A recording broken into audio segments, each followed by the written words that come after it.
Parce que Inami il a fait quelque chose à ma Switch. Je veux les insights. Alors. Il s'est fait ban online sur sa Switch. Parce qu'il Il a a modé. emprunté la tienne. Parce qu'il a modé sa Switch. D'accord. Je lui ai prêté la mienne. Et il y a eu un message d'erreur qui s'est affiché. Qui disait recovery mode, je sais pas quoi. Enfin, en tout cas, quelque chose comme ça. Et depuis la Switch ne s'allume plus. Donc je ne peux plus doser. Inami, si tu nous écoutes, tu as beau avoir fait un footstool into gun into up smash au bron. Voilà, sache que ma Switch est actuellement HS. Eh bah, Mais bon, je vais la réparer. S'il a du cash prize, on sait où ça partira. Eh oui. Ok, Bon, ok, très pour bien. l'instant, en tout cas, évidemment, le Bron eSport, on a mentionné le Bron eSport qui se déroule à Bron, à Qui se déroule proximité, à à proximité de proximité de Lyon. Proximité de Lyon, attendu 512, finalement 128, c'est une première édition. Bon, ce sera certainement retenu pour la suite, surtout que Cloud Shrine, on les connaît, ils sont sur la scène Smash depuis un petit moment déjà. Oui. Donc, mine de rien, le taf est au rendez-vous. Mais pour l'instant, en tout cas, n'oublions pas également qu'il y a de la grosse compétition qui se fait aussi un peu partout en France en ce moment, donc forcément, ça coupe un petit peu les participants. Et si tu peux t'épargner des frais de voyage quand tu as un tournoi un peu sympatoche dans ton coin, forcément, tu vas t'en garder de le faire. On a voilà, le Reach the Crown, on a le Pyramide en même temps que le District dans la région parisienne, on en parlait tout à l'heure. Le Star KO aussi, qui se déroule à Amiens. Donc forcément, c'est pas simple forcément pour les joueurs de réussir à prendre le déplacement quand il y a des petits tournois qui se font et que mine de rien, on le rappelle, on sort d'une dose de sucre. Ah oui. Donc il y a mine de rien déjà des frais qui ont été engagés ce mois-ci. Un très gros mois entre le Wanted, dose de sucre, il y a eu l'eSpot Major, il y a eu plein de choses en France. Donc oui. La semaine prochaine, 50 Français partent en Italie. Oui. Ah oui, c'est que là, ce mois de mai, ce mois de juin, c'est beaucoup de Smash. Le KOF également, on rappelle qu'il a fait, on rappelle qu'en 3 jours, il a capé. 48 heures. 48, ouais, ça, 48 72 heures. Ouais, 48-72. Exceptionnel. 48 heures. De mémoire, je crois pas qu'on ait fait ça sur Smash en France. Non. Même le Colossal, bon, le Covid y est pour quelque chose. Mais le Colossal, lui aussi, avait eu des peines à se remplir. Le Temple n'avait pas fait ça le comble. Là, le KOF, voilà, il y a 2-3 internationaux qui viennent, dont Kurama. On rappelle d'ailleurs que la K-Corp a tweeté hier pour dire qu'il y allait y avoir une 50aine d'ultras en plus de ceux de BMS qui seront là. Franchement, avec les Solaris, ça va être démentiel. Il faut surtout pas rater ça. S'il y a encore des plaques spec, ne ratez pas ça. On reste concentré sur le district avec donc Kildi versus Mathematics. Ça se regarde un peu dans le blanc des yeux en termes de dégâts pour l'instant. Absolument, les dégâts restent even tout de même si. Je brise des carrières, mais oui!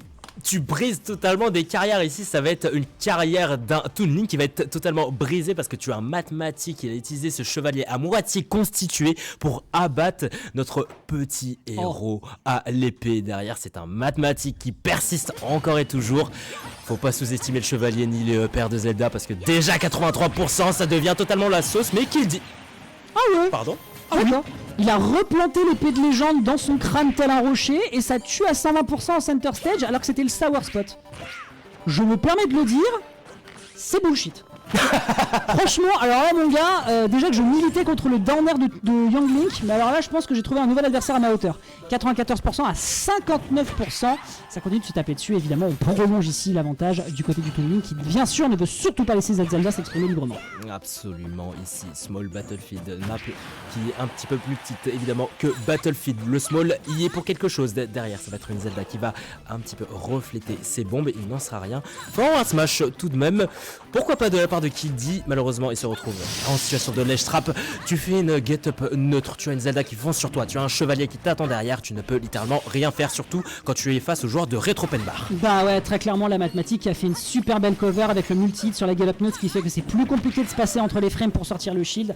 Très malin de la part de mathématique qui a fait ici un ledge trap aux petits oignons, petite bombe into forward throw, ça met beaucoup de dégâts, on va être obligé d'accepter la pression de ce fantôme pour maintenir l'avantage positionnel et c'est plutôt intéressant ce qu'il essaie de faire comme coverage, on essaie de choper un saut, malheureusement le forward tilt ici à 140%, plus la rage c'est déjà énormément en termes de poussée. 75%, est-ce qu'on arrive à trouver un peu niche? Pas encore, Kildi qui essaie d'aller trouver la faille finale pour tuer, qui est enfin fait ici avec cette top B au top shield. Ah oui, c'était excellent ici de la part de notre joueur de BDL parce que là c'était un hubby qui était vraiment oufissime, excellentissime et qui va resserrer un petit peu l'étau. Cependant, Mathématiques creuse tout de même cet écart. On va avoir le grab avec la fameuse chaîne signée Toon Link.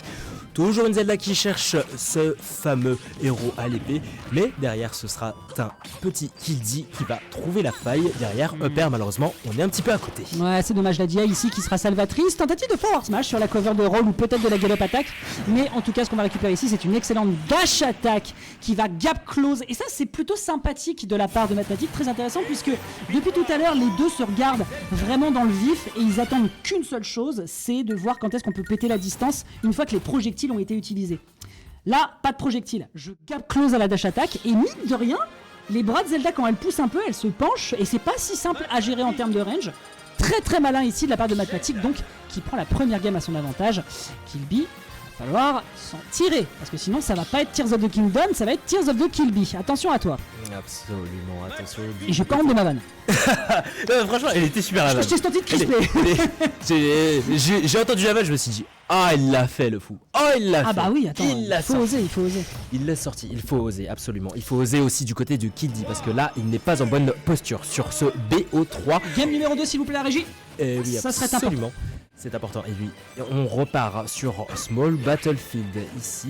Peut-être la mapiner pour quelque chose. Peut-être que ça avantage l'un ou l'autre. Je t'avoue que c'est une information qui reste assez floue pour moi. Difficile à déterminer. Ce qu'on sait en tout cas, c'est que le fantôme passe par-dessus la plateforme si jamais il est bien setup par Zelda. On rappelle que les Zelda peuvent décider de comment attaque le fantôme selon la longueur de temps où elles tiennent le stick. Soit il tapera vers le bas, ce qui peut d'ailleurs choper des recoveries, soit par le haut, ce qui fait que le coup d'épée passe sur le dessus des plateformes.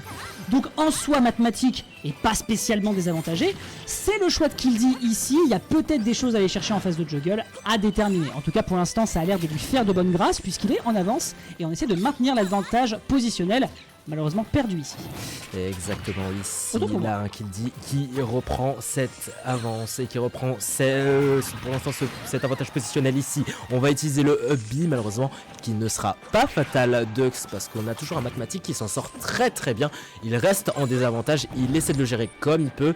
Pour l'instant, il faudra trouver rapidement le kill et évidemment il suffisait de le dire pour que le kill se produise. Ouais, en vrai c'est plutôt cool parce qu'on a vu la réception qui a été prise sur la bombe et il n'a pas eu confiance dans le fait que ça touche. Ce qui fait que normalement il aurait pu aller chercher potentiellement un B ou n'importe quel move dans les airs qui aurait pu être dévastateur pour son adversaire.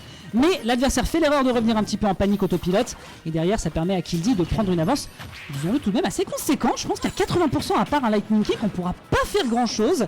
On a ici pour l'instant un début d'instru qui est en train de se faire de la part de Mathématiques qui est plutôt cool. Puisqu'on prend quand même 64% d'avance. Fort Smash évidemment, n'oublions pas un move qui est très difficile à contester côté Kiddy. C'est vrai que Mathématiques, c'est vrai que les forts Smash de Zelda, les Smash de Zelda aussi, ça aussi, que ce soit les aérios aussi, aérios, Smash, ce que tu veux, Zelda c'est dur.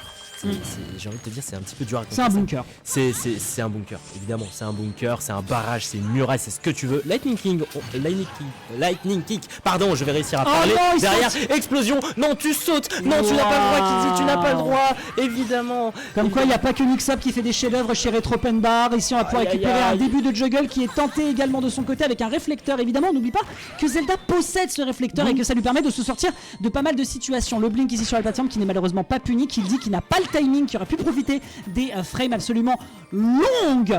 Bon sang de longues, c'est un jeu ouvré les frames data de ce down air et de cette upper, c'est un scandale. Oui, j'aime pas le personnage et je vous emmerde. Forward throw qui va peut-être aboutir à un kill. Non, ce sera une tentative de back throw mais qui à 145 n'aboutira pas à un kill. Absolument, attention, les pourcentages continuent à monter côté Mathématiques évidemment. Pas de tech mon cher Dex. Ça part en steak. Eh oui, on connaît l'expression, c'est toi qui me l'as enseigné, c'est toi qui m'as appris tout ça. Ce sera une non-tech de la part de Mathématiques qui va prendre la stock ici, mais il y a toujours cet avantage au niveau des pourcentages, même si on se fait prendre un petit peu avec le grab, un petit peu avec le tout, ce sera la téléportation qui va nous permettre de revenir derrière. On gratte petit à petit chez Kiddy qui va peut-être avoir son mot à dire sur ce match numéro 2. Attention, 72%, déjà ça commence à devenir critique côté Retropenbar. Ouais, là ça devient un poil difficile parce que là c'est difficile de déterminer lequel des deux peut y arriver. Est-ce que Kiddy a une chance? Le Fantôme ici qui a été tenté d'ailleurs avec une autre tentative de mix-up agressif pour aller choper l'adversaire, mais ce sera la ballerine. Frère, quand tu penses que tu es capable de lui rentrer dans les gencives, que tu vas agresser son shield, malheureusement parce qu'on a une prise de conscience défensive de la part de Mathématiques, et que derrière son premier out of shield, c'est de t'envoyer un petit soulier de verre.